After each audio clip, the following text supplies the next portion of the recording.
Hello everyone, my name is Taimur Rahman. I teach political science at the Lahore University of Management Sciences here in Pakistan.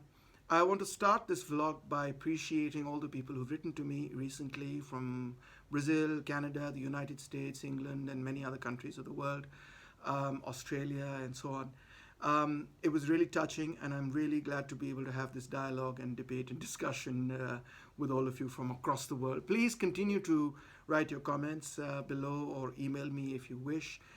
It really is quite heartening to be able to have this global dialogue through this medium. So today I want to talk to you about identity politics.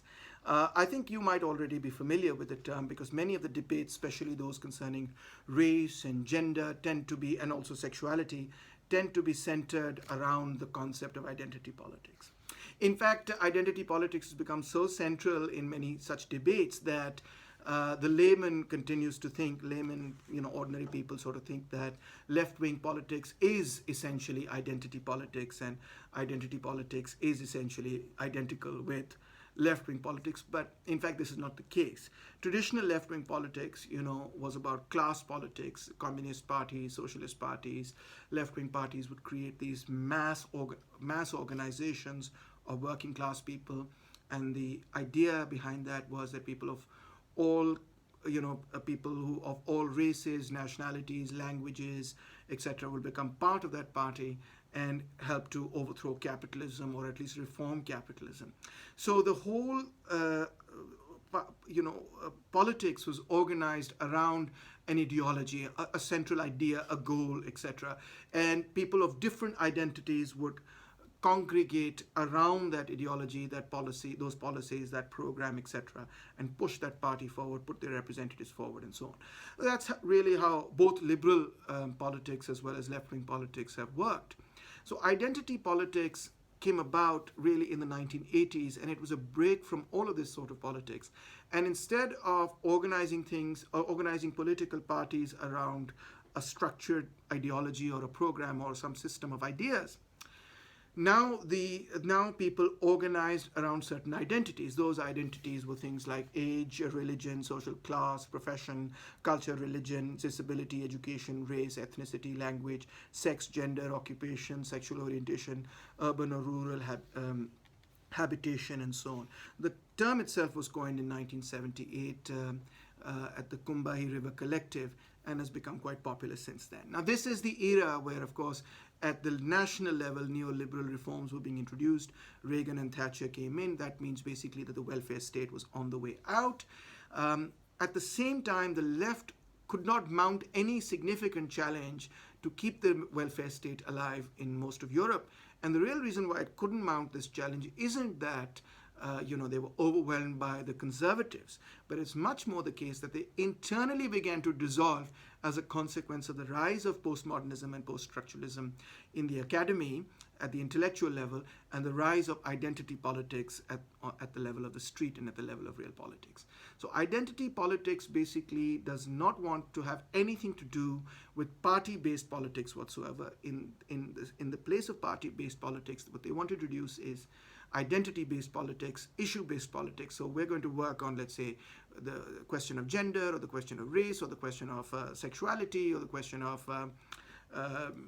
Latinos, or the question of language, or whatever the identity is, whatever the identity may be, but they will create relatively autonomous organizations, social movements really, not political parties, that will try to gather people on the basis of that particular identity rather than on the basis of a political ideology or on the basis of a program for society as a whole. And in this regard, they were obviously willing to work with people who agreed with that particular issue. So you can also call it, it was really issue-based social movements. Many people have, in fact, argued that these should not be called political movements at all. What they really were social movements on specific demands or interests of specific sections of society. One of the key features of identity politics was that they introduced a whole set of identities, aside from class, which of course already existed, on the basis of which, on the foundation of which they wanted to do politics. What were these? Let me just read them out to you quickly. So they created an axis, a binary. On the one hand, you had those who were privileged in this binary, and on the other hand, you had those who were underprivileged, dominated, oppressed in that binary. And what they wanted to do was they wanted to compact this binary. They wanted the privileged to be less privileged, and they wanted the underprivileged to be more empowered. So what are these binaries? So for example, a masculine male or a feminine female fits a gender stereotype, so has greater power in society, greater privilege in society, versus somebody who's gender deviant may have less power or less privilege in society. A male is more privileged than female, whites are more privileged than people of color, people of European heritage are more privileged than people of non-European heritage, heterosexuals are more privileged than LGBT people, able-bodied people are more privileged than disabled people, those who are educated or have credentials are more educated than those who are non-literate, the young more privileged than the old, the attractive more privileged than the unattractive, the upper middle class or the rich more privileged than the poor, those who speak English are more privileged than those who don't, those who are of lighter skin are more privileged than those who are of darker skin. Those who are non-Jewish are more privileged than those who are Jewish. Those who are fertile are more privileged than those who are not fertile. And by the way, you could add any number of identities. You could even add people who have graying hair if you wanted to. There would be no objection to the addition of any further axes of privilege and identity. And people have had spoken about other issues and other axes on which they feel that there are values associated with one end and negative values associated with another. So now you can immediately understand that all of these different axes are not the result of one thing creating all of these different things. In fact, they are quite distinct from each other, though they may intertwine, they may intersect, but they're quite distinct from each other. But no one axis of privilege and domination is itself privileged over all the other axes. What does this mean? This means that the old left politics was that, look, we have class oppression, and as a consequence of class oppression, or let me put it even more simply, we have an exploitative system. It exploits the poor and weak and downtrodden. And in order to continue this form of exploitation, you have all these other sorts of things that are introduced to deepen exploitation, to justify exploitation, and so on and so forth. You have an entire superstructure, an entire ideology that's introduced to justify slavery and patriarchy and all of the other things. But at the heart of all of this is the exploitation of the poor and downtrodden. So all of these different people have to come together as a class, women and black people and white people, etc. Let's come together and overthrow the system of exploitation. And only by overthrowing this capitalist system of exploitation, or at least by reforming it, can we hope to achieve some degree of equality and egalitarianism and solve our problems. Because each of these problems is linked to one central main monolithic sort of structure, and that is the political economy of exploitation. Now, this idea is being challenged, was challenged in the 1970s and 80s, and they said, well, this is privileging class over all the other forms of exploitation that we see. It's privileging class over sexism, it's patriarchy, it's privileging class over racism. It's understanding racism only as a corollary or an outgrowth of the class system, whereas in fact that is something quite distinct and different. The result of that, of course, was that the big political parties of the left that were created on those class principles and on the basis of, let's say, a program for the reform or revolution of all of society, began now to be fractured along all the different identities that were introduced, that always existed, but now were emphasized by post-structuralist, post-modernist political activists. So, for example, in a typical trade union, a white worker and a black worker might not necessarily agree to work with each other, because a black worker may feel that an African-American worker may feel that white workers are relatively more privileged than black workers, which is, well, true. But on the basis of which they need their own distinct organizations that are black and women need their own distinct organizations, and people with different sexual orientation need their own different organizations to represent them. So the overall impact of this was to therefore now fracture and factionalize the big organizations, the big trade unions, the big movements that had existed in the 1950s, 1960s, and 1970s along various lines of identity. And since each of these identities, none of these identities is privileged over the other, it's not possible anymore to argue that, well, the question of poverty is the most important question, and let's look at that, and other questions are also important, but let's first try and solve this question, and let's focus on this question, and other questions will be solved as a result. No. The question of poverty was now just as important as the question of being attractive versus non-attractive. The question of economic inequality was considered just as important as the question of physical attractiveness. And if previously Marxists were able to say, at this particular moment, this is the principal contradiction, we have to fight fascism, or we have to solve this problem, or we have to save the welfare state, or whatever they decided, and we're going to leave this question of whether or not someone is more or less attractive for the moment, not because we think it's unimportant, but because we think it's less important than, well, having access to education and healthcare for everyone. That was considered deeply opportunistic. That was considered to be a no-go area. All questions had to be taken, not only simultaneously, but with equal vigor. So the result of this was, if you look at England, Owen Jones says that the result of this was the decimation of old Labour, the rise of, Tony Blair's New Labour. Labour could continue to masquerade as being a politics of the left, while on the economic front, it was introducing really neoliberal policies to which now Jeremy Corbyn is reacting, etc., trying to bring old Labour back. So Owen Jones says that, this sort of politics allowed the sidelining of working class politics. It allowed New Labour to protect its radical flank while pressing ahead with Thatcherite policies. Similarly, Chris Hedges says that identity politics is a form of corporate capitalism that only masquerades as a political platform. And if you notice, all these corporations take up each of these sort of issues, and they say, oh, our company is really, really good at solving, XYZ issue or problem, so please buy from us, etc. So identity politics is largely, I think, in today's world, been very largely co-opted by corporate advertising. Similarly, Charles Derber says American left is largely an identity politics party. It offers no broad critique of political economy of capitalism. It focuses on reforms for blacks and women and so forth, but it doesn't offer a contextual analysis within capitalism. There is no critique of capitalism left after identity politics is done with the left. So now this has resulted in factionalizing the left, in depoliticizing the left, and it's drawn attention away from the exploitation of the rich of the poor by the rich, and it's dealing with various cultural phenomena, but it's not addressing the main problem, which is economic, massive levels of economic inequality, or if it's addressing it at all, it is addressing it as only one aspect of many different identity questions, not giving it the weight that it deserves. Secondly, was in identity politics was the idea of the language of authenticity, the experience of the subject themselves. Audre Lorde, for example, says that lived experience defines who we are.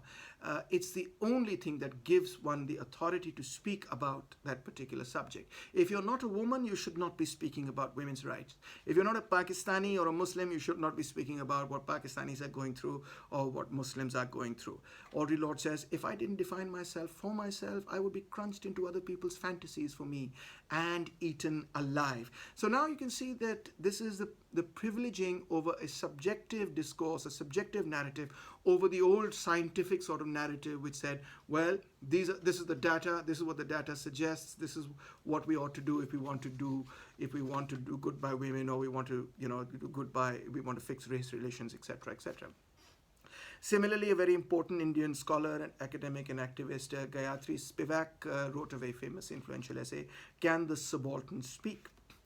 And in the United States, Betty Friedan as well as Gloria Steinem were criticized from within the feminist movement as being white, middle-class, heterosexual women who could therefore not speak on behalf of well, working class women, LGBT folks, or black women.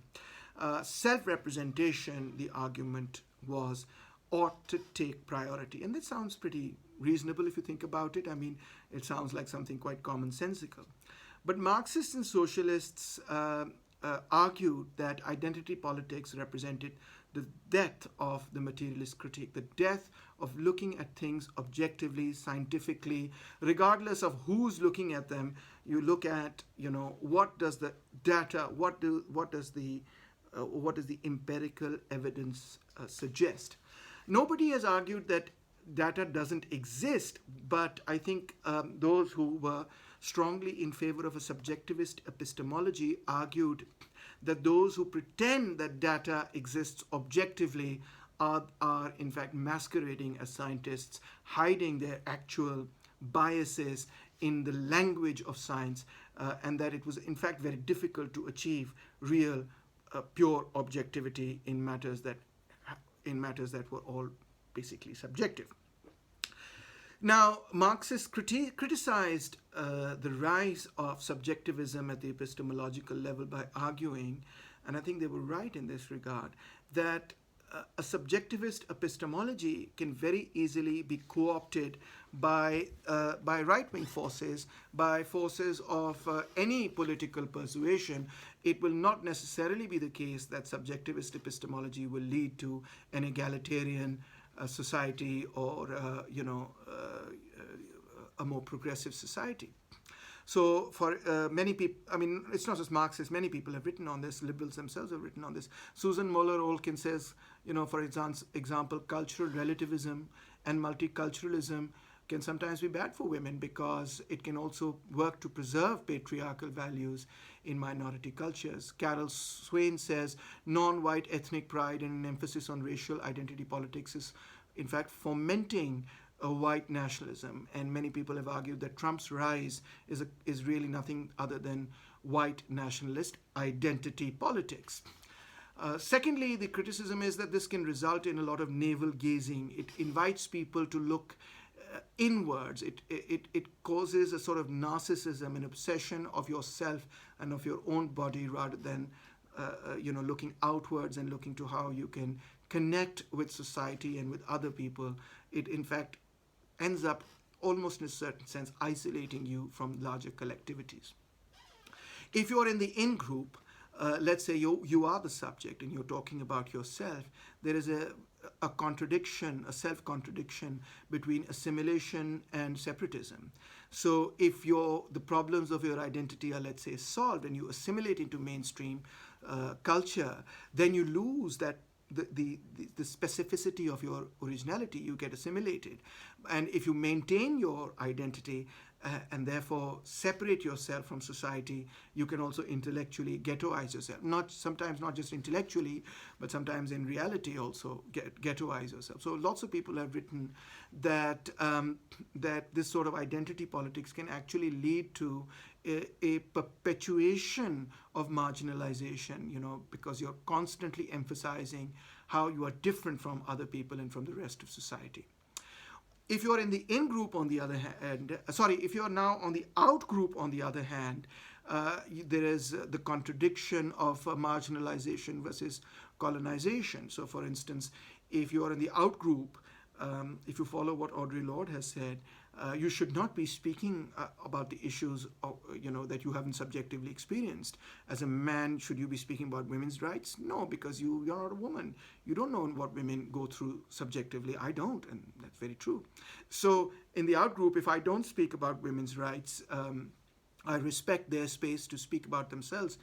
That would be what I would conclude from what Audre Lorde has said. But this can also open progressive parties or progressive men or others to the charge that they are not talking about, they're not taking into account, women's questions. They're not taking into account questions of other people, and therefore they are marginalizing those very important questions. So if you don't speak about women's issues, etc., as a man, then you can open yourself to the charge of not, caring about women's rights. On the other hand, if you do speak about women's rights, you can equally open yourself up to the charge of trying to colonize the space of women. Women may say that, especially those who sort of are strongly in favor of identity politics, may say, well, then men speaking about women's rights is colonizing the space of women. And I don't know the answer, which side is right. I mean, all I can say is that this seems to be an interminable contradiction, that when those who are in the out group don't speak about a particular issue, they can be accused of marginalizing that issue. And when they do speak about it, they can be accused of colonizing that issue. And there's really no convincing answer that I have seen that allows one to tread some space in which you are both respectful of the subjectivities of other people and at the same time, taking up those issues.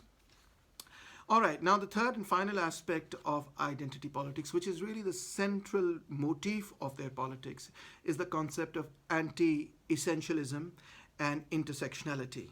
So I've already sort of spoken about this in the previous section, but I'll speak about it a little more. So the idea is that objectivist science has led to, sort of privileged groups essentializing those who are subaltern. So, people, social scientists as well as natural scientists, people like myself have been speaking about other communities. And what we've done when we've spoken about those other communities is that number one, we suppress their voice. We've not really taken their voice into account. And number two, we've written about them as these meta categories. I'm talking about the working class, and the working class is this way, or black people or people of color are that way, or the marginalized or Pakistanis are this way, or Punjabis are that way. Now I'm essentializing them because I'm ascribing to them a certain universal characteristics. And the main criticism here is, of course, on liberal political theory and also on Marxism. Marxism is essentializing the working class or the people into a class, whereas liberalism is essentializing them into these sort of neutral citizens that don't have any race and don't have any gender, etc., etc. So from Hobbes to Locke to Rousseau, Kant or whatever, in the state of nature, the citizen that is free and equal, etc., has no gender, has no race, has no characteristics. And even John Rawls, when he talks about the veil of ignorance, behind the veil of ignorance, you don't know what the characteristics of this person are. So there's sort of this neutral citizen. But in fact, in the real world, these neutral citizens don't exist. So what's really happening here, postmodernists and post-structuralists argued, is that the person that's in the back of the mind of liberal political theory is essentially a white male bourgeois capitalist, able-bodied heterosexual. But that assumption isn't made explicit, it remains implicit. And really that's what's really in the back of their minds, because they're speaking from their own subjective experience, and that's who they mostly were. And so the result of that particular theory is biased by, it appears to be very objective, etc., but this scientific objectivity is actually biased by their own lived experiences of being white privileged men. So, this has to be challenged. The idea, so I want to be very clear about this. It isn't the case that postmodernists and post-structuralists say that there isn't an objective world, but it is the case that they express deep skepticism about anyone's ability to study that world objectively. And anyone that claims that they are doing so, they're trying to do so, or even attempting to do so, opens themselves up to the charge of essentializing, reductionism and determinism, and pretending to be objective when in fact all our knowledge and all our ideas about the world are in fact subjective. In much the same way, medical science was criticized heavily by feminists. And one idea in particular, the idea of biological determinism, was criticized quite heavily by third wave and fourth wave feminists, who argued that it wasn't the case that shared biological features were the basis of the oppression of women. In fact, the biology, the so-called objective biology that looked at women's features as being natural, hereditary, or whatnot, in fact was itself male-dominated and biased, in favor of men, and that in fact the biological distinction between men and women is, relatively speaking, it's basically socially constructed. Now, please keep in mind that the idea that gender was socially constructed was already around since Simone de Beauvoir in the 1950s, 1949 onwards. And there were other feminists who were writing even before that. But now the new idea since the 1980s is that it's not just the roles that we play that are socially constructed, which of course are socially constructed, but our very bodies themselves, our very biology is also, in a certain sense, a social construct. This idea was popularized by Judith Butler in Gender Troubles and many other authors. So how is this what is the thought process here? Butler refers to it as the metaphysics of substance. What she says, and many like her say, is that these binaries, these dichotomies are basically essentialized people, biologically essentialized people.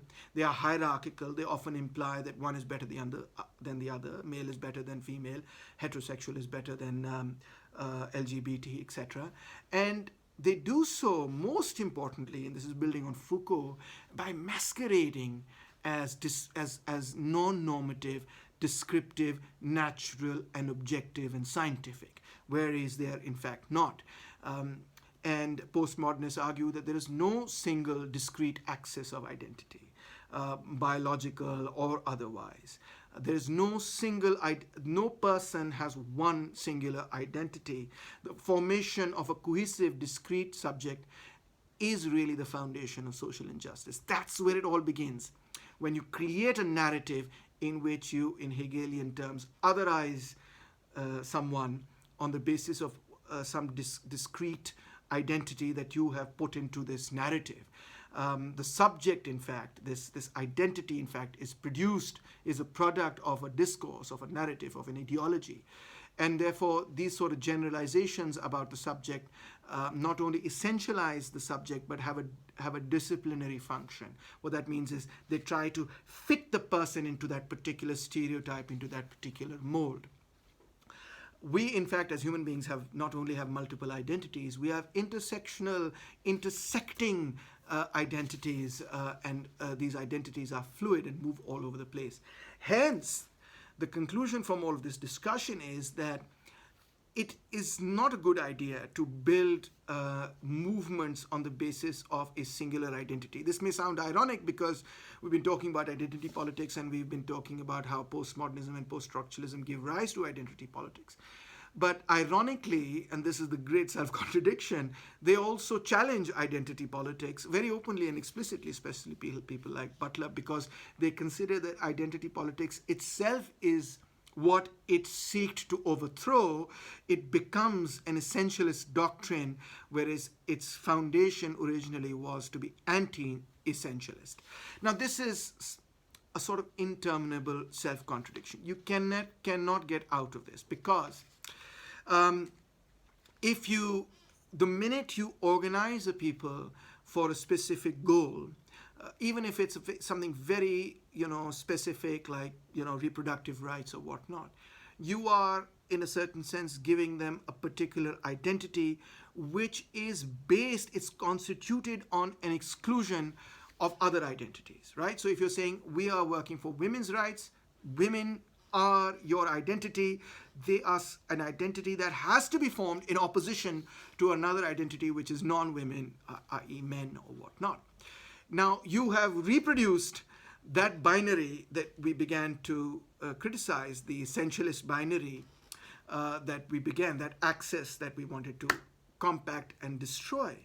And you can't get out of that. The minute you undertake any form of action, you create some identity around that action, you go into social action, you have done the opposite of theoretically what you set out to do, which was to destroy these binaries, these essentialist arguments, these axes of privilege. You've reproduced an axis, you've reproduced a binary. And you can't help but do that. Now, postmodernists say, well, okay, strategically, for the time being, one has to do that, etc. But always with the awareness that you are reproducing the very binary that you were supposed to have destroyed. this is a contradiction that no postmodernist really can get out of. Identity politics cannot get out of. And I think, rather than just saying, oh, this is strategic and this is long term, it's actually much deeper. It's a much deeper problem than that, because the minute you enter in, because what it does inevitably is that it either forces you to reject the anti-essentialist philosophical foundation of identity politics and go into political action, or it forces you to give up on political action in favor of your anti-essentialism. Basically, it it results in a deadlock of the movement and its inability to move forward. So, many right-wing critics have already said that this also creates a politics of victimhood and so on and so forth. I won't get into that, but I will mention that even folks who are writing about identity politics have identified that it creates a sort of resentment-laden structure, rather than looking outwardly, looking forward towards a politics of solidarity, etc., etc. The argument of biological essentialism has been critiqued by feminists themselves, who, like Germaine Greer, etc. And there's a big debate about men who feel that they are actually women, talking about feminism, etc. Now, there's feminists who say that they haven't lived the experiences that women have lived, and therefore, for them now to become in charge of feminism means that they are colonizing the space that belongs really to women. An important argument. Also, there's the internal eminent critique, which is that if women and men cannot be biologically distinguished, on the basis of biological essentialism, then the demand that women have made, the criticism that women have made, that men have looked at medical sciences from a particularly male perspective and have created contraceptions and worked in reproductive rights in a way that was mainly convenient to men, which is true. That argument then falls apart, because if you cannot even biologically identify a man versus a woman, then if you cannot even identify a man and a woman, then how did patriarchy come about? 10,000 years ago or so, or with the agricultural revolution, or whenever it came about. How did it come about if biologically people cannot be distinguished between men and women? This is a question that I really can't answer. I think it creates a sort of a strange sort of contradiction that leaves most people quite confused. Finally, anti-essentialism can lead to a political to total political inaction, because every identity is by definition not only exclusive, based on exclusion, constituted on exclusion, but is also inevitably a disciplinary regime. It has to be. Because to achieve something in politics, you have to say, this is our agenda, this is what we want. All of those things are disciplinary regimes.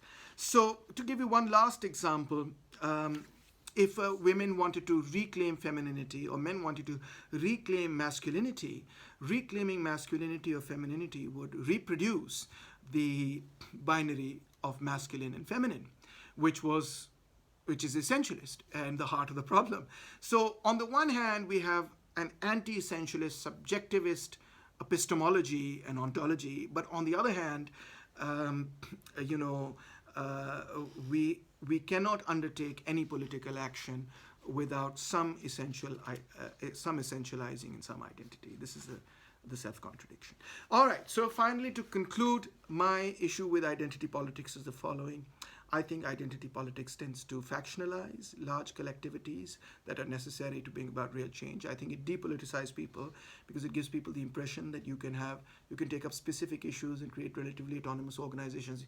You don't need political parties to bring about real political change. I think that's not true. I think you need political parties. I think take, for example, the Arab Spring. There were lots and lots of activists working in the Arab Spring, but the political party that gained the most from the Arab Spring were right-wing parties, because they were organized as political parties, whereas those who were liberal or of a left-wing persuasion were not organized as political parties, but were organized as autonomous groups. Hence, when it came time for the election, they couldn't really compete at all with the Ikhwan al-Muslimin. It's very inward-looking, and it can lead to intellectual ghettoization. It is quite self-contradictory, I've explained how that there is really, you really can't come out of the problem of essentializing or anti-essentialism on the one hand and political action on the other. And last but not least, it's very much open to being subverted by the, or being utilized by any agenda, not necessarily by a progressive one, but even by a reactionary one. And I think that has been the case with white nationalism, and the election of Donald Trump. So you may or may not agree with what I've said, but I hope that you found it at least stimulating and interesting. Until next time, thank you very much.